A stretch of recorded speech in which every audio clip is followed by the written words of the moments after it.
Women Who Own It podcast spotlights women business owners who are pioneers in their field, setting trends, blazing trails, and creating game-changing innovations. Brought to you by WBENC, the largest certifier of women-owned businesses in the U.S. and a leading advocate for women business owners and entrepreneurs. And me, Allison Maslin. I've been a business owner for the last 35 years. I'm the Wall Street Journal best-selling author of the book Scale or Fail. So join our bold community of women who built it, grew it, and own it. I'll see you on the show. Welcome to the Women Who Own It podcast, brought to you by WBENC, the largest certifier of women-owned businesses. The show is for women business leaders, brought to you by women business leaders. My name is Allison Maslin, and I am your host. I am the CEO and founder of Pinnacle Global Network, where we mentor women business leaders all over the world to grow and scale their businesses.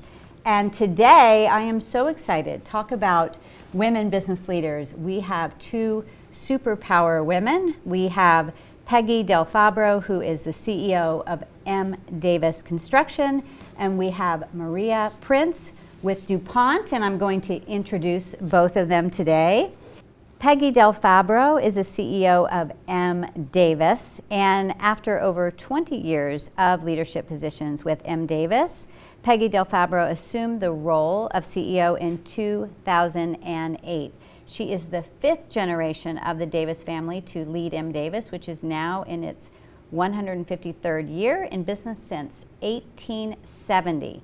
Peggy works to distinguish the construction company in the marketplace through an unwavering commitment to safety and quality, and through a forward-thinking approach to sustainability and the future of construction. In 2009, Peggy made the decision to pursue certification as a women-owned business with WBENC to set her company apart from the contractors. Peggy promotes diversity by participating in a wide variety of roles in support of WBENC, most recently as the chair of the Women Enterprise Forum for WBENC. And we also have Maria Prince with DuPont.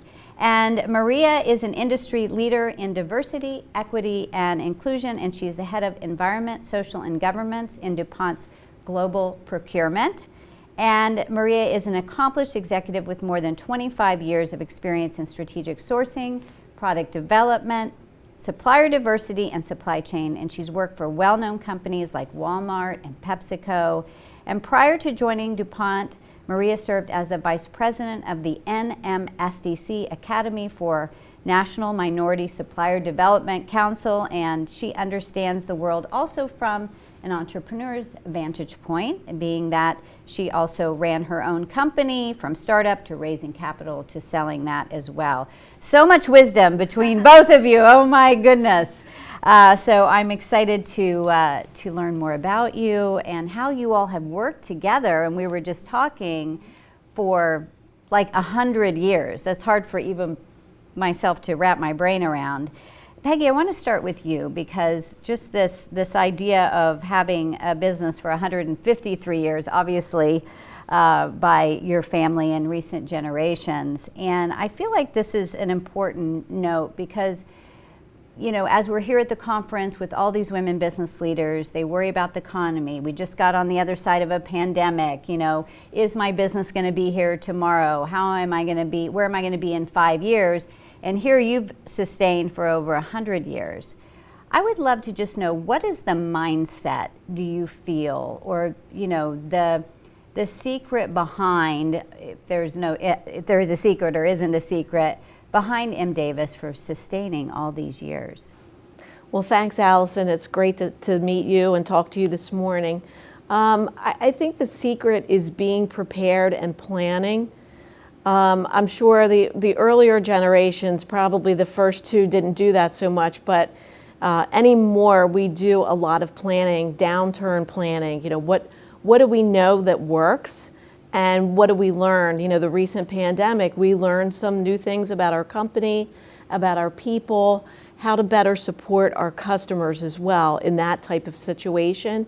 one of the big things that we really did was to lean on our culture of safety, so that the COVID protocol was really a safety issue. So that's the way we approached it. So the things that we know in the past that have worked, we lean into those things, and then that additional learning beyond that. Yeah, that's great advice. My father used to say to me, do more of what's working and drop what's not, right. Which at the time when I was younger, I thought, well, that's not, that's great wisdom, but now I see it actually really is. So thank you for that. And I'm going to kind of go back and forth here with you, and then there's some questions that I want to address both of you. Maria, you are the Environmental, Social, and Governance leader at DuPont, in addition to leading diversity, supplier diversity. How do your multiple responsibilities work together? Well, they work very well together. ESG, as we like to call it, is becoming the fabric of strategies for many corporations. You think of E as environmental, climate change, we've been talking about that, social, wanting to give back, making sure neighborhoods are thriving, making sure women and their businesses are thriving, and we have an economic impact. And then governance, people care about how we're getting to our profits these days. Investors are measuring us on our ESG ratings and what we're doing about not only making a profit, but giving back and being socially responsible. So I'm thrilled that DuPont, this is a new role for DuPont, and it's new that supplier diversity is in ESG, because now you've taken supplier diversity from being a tactical type of procurement operation to a more strategic operation. So I'm at the seat of many of the decisions that are being made around climate, social, and governance, and I can help women business owners as well as other diverse business owners plug into that and get opportunities. We're happy about doing that because they're more nimble, they're more creative, they can pivot easier. The larger suppliers, they've served us well over the years, but they can't do the things that we need them to do quickly as a woman business owner can, who's been having to do that most of her career or her tenure at her business. Yeah. And so it's a unique thing. Many companies are starting to do it, but I am so glad that DuPont saw the vision to do it now. Yeah, that's so fascinating. And I know that a lot of the women business owners are just learning more about this. So if they are going to bring the ESG into their companies, where would they start? Where would be the place to start? I think the place to start is to do your research like you would for anything else you're doing with your company. Really start to research ESG. There's a lot of information out there. There's information on our website about ESG, how it started, how we're socializing it with our suppliers, how we socialize it inside our company, and what our customers are doing. So there's a lot of information out there. The UN Sustainability Development Goals is a place to start, because they map out all the different components of ESG in the goals that every country has agreed to during the Paris Accord. They agreed to these 17 key metrics around ESG. And so just by starting there, you can get an understanding of what you need to do inside your company. And I will tell you, I want women business owners to do it as quickly as possible, because we're changing things in how we interact with our suppliers. We're changing our contracts. We're changing how we do business. We're changing the suppliers that we select and the process that we do that in. And so if they're not prepared for that, I'm concerned that some of them might not maintain their business because they haven't been able to do some of those things around climate, social, and governance. Yeah, so it's not something to think about for down the road, like get on it now. That's great advice. That's great advice. Now, Peggy, you are now the Women Enterprise Forum Chair, so congratulations. And what are you focused on mainly? What are your priorities in this leadership role?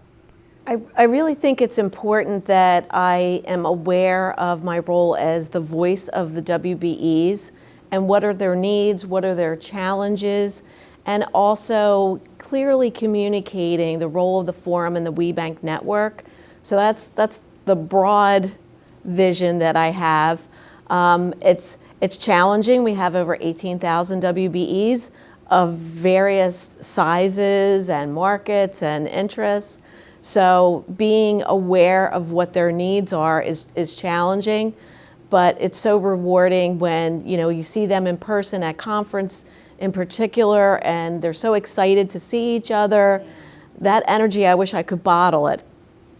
I know, it really is. We're all excited to be together, obviously in person again. And I do feel like for the women business owners, and being one myself, I've been a business owner for 40 years now, it can be lonely at the top. And so having the connections with people that get you, you know, because you realize, oh, I'm not the only crazy one, like we're all in this together. And so DuPont and M. Davis are conference co-chairs this year, which is wonderful. And you all have a long history of working together. Can you share a little bit about that? Because you said 100 years. At least 100 years. It's funny, back in 2020, we were supposed to celebrate our 150th anniversary, so we know how that went. But we did some research and, you know, just pulling together the company history, and it's interesting. My father told some stories about my great-great-grandfather working for the DuPont family. Way back then, there wasn't Home Depot or Lowe's. You know, somebody had to make a bucket or a horse trough or put a tin roof on. So it was, you know, a lot more informal back then. And then my grandfather did some work for DuPont. He actually was a DuPont employee for a period of time while my great-grandfather ran the business. So there were, you know, the long history, there were periods of time where things could have changed for M. Davis and, you know, maybe we wouldn't have gone to the next generation, but decisions were made to continue the business. And then, you know, over the years, we evolved into more of an industrial construction company. So my father made the decision to pursue DuPont.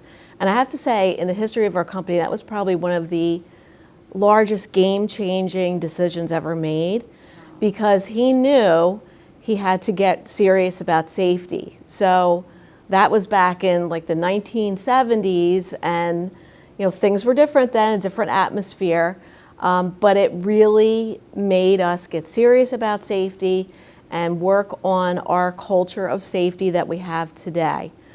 So I can't say enough about that relationship and the partnership that we have together and the communication. Yeah, fantastic. And so you're co-chairing this year.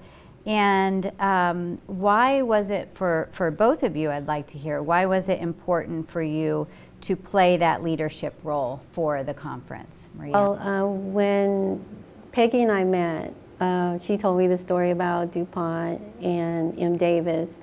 And we were standing there, I don't know if you remember, we were standing there and we're like, and I was like, well, the DuPont program is going to be 50 years old next year. And it survived, you know, all of the mergers and acquisitions and changes, and it survived us doing business together through all of that. I mean, not only did her family have that vision, but they were able to, I mean, DuPont grew and shrunk and grew and shrunk. There was a lot of change. So we said, you know, we ought to do this together. And I wanted to do it with her, but I also wanted to do it with WBENC. WBENC has been so important to our success over the years. We were probably one of the first corporations that joined WBENC when they became an organization 25 years ago. And we wanted to share this milestone with them. And so that just added the additional importance of doing it now, not only because of our relationship with M. Davis, but our relationship with WBENC. Yeah, that's so incredibly powerful. And then I want to touch on something you just said, in that with all the mergers and acquisitions over the years, you, with DuPont, has sustained this commitment to diversity and inclusion. Yeah. Can you talk about that? It's a wonderful story. Right after Nixon signed the executive order saying that he wanted more diversity and inclusion in the supply chain of the government, which also meant diversity and inclusion in many corporations, the CEO at the time, Irvin Shapiro, signed an executive order within DuPont that said, we're going to start our own program. And that was in 1973, and he called it Tempo, to encourage more purchasing among minority businesses. And I thought, well, that's good, that's great. He extended it to women at that time a few years later. But then you fast forward 29 years, and there was an article written by the CEO, Chad Holliday, where he talked about the 29-year history of the DuPont program and how they had, and he spoke for 5 other CEOs in this article, and they were game-changing around this supplier diversity program and doing it at corporations. And so it just you know, is ingrained in our culture. Every CEO that's come along has moved the ball forward and more forward. And this CEO, starting the position that I'm in and seeing the strategic value of supplier diversity being embedded in ESG, even made that even more impressive, that our program has stood the test of time. And it's really, when I came to DuPont, I was really thrilled to hear that this was the 50th anniversary, and we're going to be celebrating all year. Yeah, that's beautiful. I remember when I came to, because I'm a certified women business owner through WBENC, and I believe this is our 6th year in certification. And I remember the first conference I came to, I believe it was in Las Vegas. And I remember just walking down the aisles at the expo and seeing all these major corporations there to support the women business owner. And I really was moved to tears. And being a woman business owner for all of these years, to see this, and I don't think enough people really know about this, but it really was a moving moment for me. And you know, it's definitely time for the women business leader. And so let's talk about momentum, because that's the theme of the conference, and I love that name. What does momentum look like for DuPont, let's say 5 years from now? I'm sorry, M. Davis, I'm looking at you. You should be reading her mind and know. She probably could say what I was going to say. I think looking forward for M. Davis is building on the new services that we've implemented. We have an engineering department. We've gotten into more industrial boiler work. We also have a manufacturing operation, VTI by M. Davis, our power distribution equipment. And I can see there where we will have different units evolve out of that business. So it's looking at all those different things that we can bring to the table, but also new markets. We're currently very busy with markets that are related to climate change, and I can only see that growing, and our ability to help our customers innovate in that space and support them. So it's very exciting to look ahead. Yeah, fantastic. And then obviously with AI coming on the scene strong, I know a lot of companies are going, okay, how do we incorporate that? And what is DuPont looking into the future? We're really leaning into the whole concept of ESG. I mean, everything we do now, how we innovate new products, we're thinking about the climate, we're thinking about, you know, what does this do to the environment? Can we recycle, refurbish? We think about safety and health of our associates and our customers and our suppliers, and also really paying attention to how we govern our company. It's not acceptable any longer just to make a profit and pay dividends and have your stock price go up. People also want to know how you did it and were you a good corporate citizen doing it. Yeah. And everything we do is around those 3 different pillars, and we're very serious about it, and that's what we're going to be doing going forward. And the suppliers that we choose to partner with, and you hear M. Davis, she's already looking at that. But the suppliers we choose to partner with in the future, the women businesses, I really want them to pay attention to that, because that's how we're going to choose who we move forward with and who we continue that momentum of where we've been and where we're going. Yeah. Oh, I love that. I love that. That's super, super inspiring. Yeah. Now, there's, I don't know, I think 4,000 WBEs and corporate leaders that are going to be here over the next few days. It's really exciting. And so you all have had a long-standing relationship, your companies have. What advice do each of you have for, I'd say on both sides, some of the WBEs that are saying, I really want to get in with the corporation, I want to meet them, I want to build a relationship with them, I'd like to ultimately do business with them. And I know, because I speak to many of them, and sometimes they get frustrated. They're like, this is taking forever, right? And so what is your advice for the ones just beginning this relationship, and then others that are, they've been working with you all and then sustaining that over the years? What would you say? I think right out of the gate, you've got to do your homework, do your research, understand what are the core values of that corporation, and what is it that you bring to the table? What is your differentiator, your value add? And make sure that that's clear.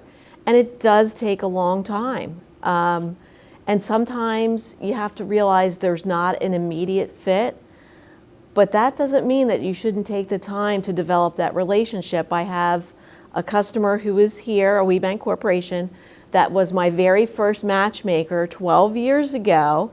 And fast forward, it took about 9 years, maybe 10.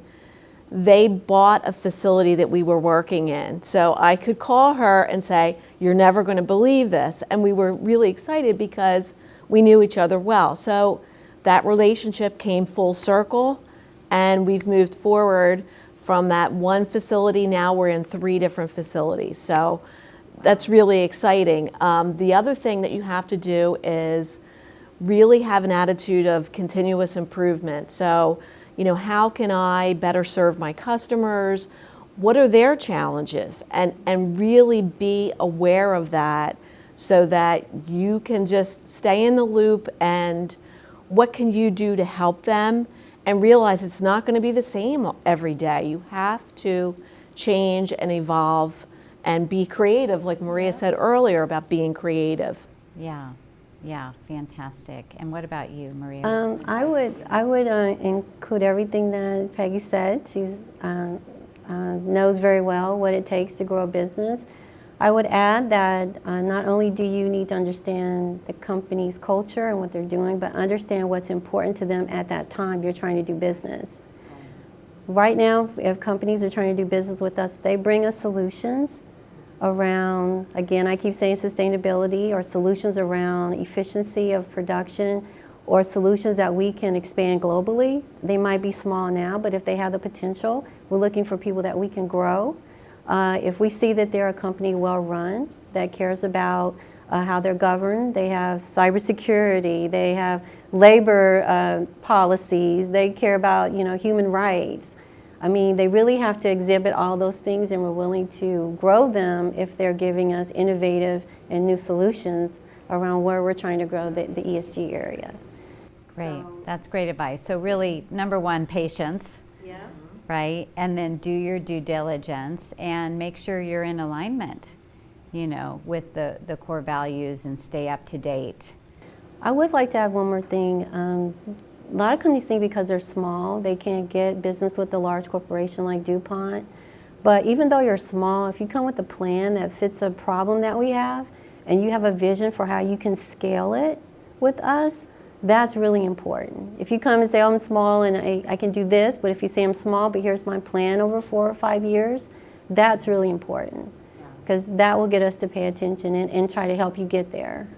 Well, that's great advice, because my company, Pinnacle Global Network, we help companies scale. So I'm going to remember that to pass that on to many of our women business leader clients that are growing and scaling. It's just so hard to find people you can scale. So if someone comes with a plan or a vision for it, that's important. You go to the top of the stack. Yeah. Well, we want to see them have more capability and more capacity to support you, and I really see that as a win-win relationship. I want to just dive in for a moment before we wrap up today, and this is just so fascinating. I'm learning so much from you ladies. I want to talk about team for a moment, because I know that once a business gets into a little bit of that higher level, and they're starting to really build a team, or they have needs for the team, they're expanding, they're having a demand, and oh my gosh, we have all these gaps. And they struggle with, finding people, keeping them, having a good culture. I would just love to know, just from over the years, what is some advice that has helped M. Davis to build, a great team and culture that, has stayed with you over time or has evolved? I think no matter how big we get, we try to keep that family business atmosphere. I think that's probably the number one thing. More from a tactical standpoint, we're very involved in the schools in our area, helping kids understand that a career in construction can be very rewarding. We're involved with state apprenticeship programs and VOTEC schools in that light, and I think that's where we get most of the people coming in. We also are reaching out to different organizations in the area to get more women and minorities in construction, because traditionally that hasn't happened. So this is an opportunity. People need careers. They want to have a fulfilling career. So, you know, there's opportunity there. And I look out in the field, I look in engineering, I look on my executive team, and there are more women and minorities in those areas of our company. Yeah, I love that. I love that. How about you, Maria? Yeah, we do something pretty interesting. We have core values: respect for people, protect the planet, ethical behavior in business, safety, health and safety. And every meeting we have at DuPont, we start with what we call core value content. So whoever's leading the meeting or participating, they take one of those tenets and they talk about a philosophy, a policy, a theory, or a story that highlights why those things are important. And you pick one and you talk about that one, and it's in every meeting that we do, we talk about that. So it really ingrains in people how important it is. It doesn't matter what meeting we're doing, we take a couple of minutes to talk about it. In addition to that, because of the core values we have, we do a lot of recruiting. We do a lot of things globally. You know, water is a precious product that a lot of countries don't have. We have expertise in water and cleaning water and filtration. So we've helped countries like Brazil and Africa and others. So there's a lot of stories about, you know, how DuPont used their scientists and their knowledge and their passion for giving back around the world. But it all starts with those meetings. I'm telling you, those meetings we have where people are reinforcing those core values, really ingrain it in everything you do. Yeah, I think that people don't realize how powerful that is. And you can't just stay at the beginning of the year and, right? Like, it literally has to become part of your daily mantra. And I would imagine that when both of you stay aligned with your culture, you start just attracting people, that's important to them as well. We even get suppliers that do it in meetings with us. If they're meeting with us, they know that we're going to have a core value content, and they volunteer to do one. Oh, wow. Yeah. I love that. That is such great advice.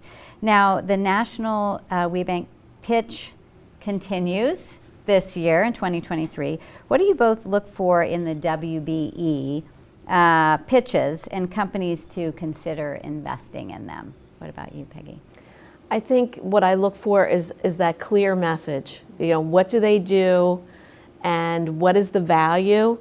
And one thing, I try and keep an open mind, because sometimes you meet a WBE that has a product or service that I didn't know I needed, and it's like, oh, we could use that. So I get really excited when I hear those things, because how can I help other WBEs? We have our own formal Supplier Diversity program, so now we've kind of formalized that a number of years ago, and we're looking for those kinds of things, especially WBEs in the construction space itself. It's not always easy to find those, so I'm always excited when I meet somebody in that space. Yeah. It is exciting. It's exciting, and I know how nervous and excited they get, you know, to share their products. What about you, Maria? In addition to what Peggy said, I think the research, not just research on the customer who may buy what they have, but if they're pitching to a particular company, then making sure that they're looking for those little nuggets. You can find them on the website, you can find them on our sustainability report that we publish, but find those nuggets of where you can fit what you're doing into what we need. Also, I can't talk about it enough. Also talk about how you can scale and what's your long-term plan. So it's good to have something now that you think fits that niche, but we want to do long-term business with suppliers. We don't want to just do one and done. So really, being able to articulate how can you grow and scale with us is really important. Yeah, such powerful advice, definitely. And as we wrap up today, is there anything that you would like to leave the women business owners that are listening to this interview today? Any words of advice? Well, if they're watching this, I'm sure they're involved with WBENC in some manner. And if they are, this is the right place for them. And just look at the network from a 360-degree view. It's not just about new customers, it's about existing customers, and it's also about executive development. I've always been one to send my people to different educational opportunities and shortchange my own, but I found it at WBENC through the different programs that we have here. So, there's just look around. There are benefits everywhere. Oh, I agree, 1,000%. So grateful for this organization. We appreciate the organization. We've been members, like I said earlier, for a long time. They bring a lot of great programming. We get exposed to wonderful business owners. I would also tell them and give them advice on whatever industry or niche that their company is in. Get certified in those areas. If you're in construction, make sure you're certified in your industry. If you're in software, make sure you're cyber certified. I mean, that additional certification shows your expertise, not only that you're certified as a woman business owner, but you're good at what you're trying to do. And so I would do it all. I would do it both. I know you're busy and there's a lot going on, but if you can also become an expert in your industry and wherever your niche is for your company, that says a lot too. Well, that is really great advice. Do you have any other insight in how they can do business with one another, possibly as a second tier? I think that's definitely a way to look at it. So many times WB's expressed to me concern about being second tier, and to me that's opportunity. Sometimes M. Davis works directly for the end owner or corporation, and other times we are second tier. So I think probably in construction that's a little more common, but I know that with our own formal supplier diversity program, we're looking for other WBEs to work with in the construction space, but also in other spaces in what needs we might have in our infrastructure.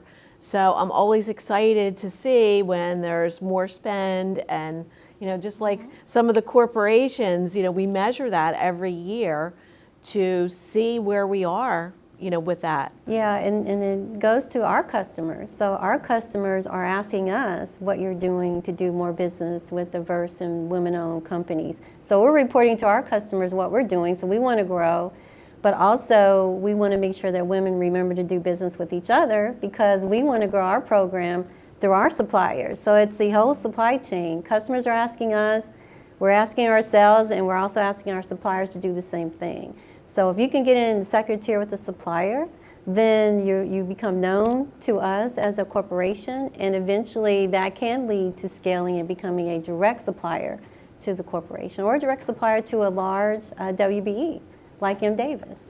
Just getting your foot in. Just get your foot in the door, and it really doesn't matter how you do it. Yeah. Just when you get your foot in, be as successful and do the best job that you can for that company. Yeah, so much wisdom from both of you. Thank you so much for taking the time today. Really appreciate it. And I hope that you all have enjoyed this interview for Women Who Own It podcast. And if this is your first time listening, definitely subscribe to the podcast. Share this with as many women business leaders as you know. And if you haven't gotten certified yet, you see the amazing wisdom, brilliant women that you get to be around and learn so much from, and you don't have to do it alone. And so until next time, make decisions from where you're going, not from where you're at. Thank you, everybody.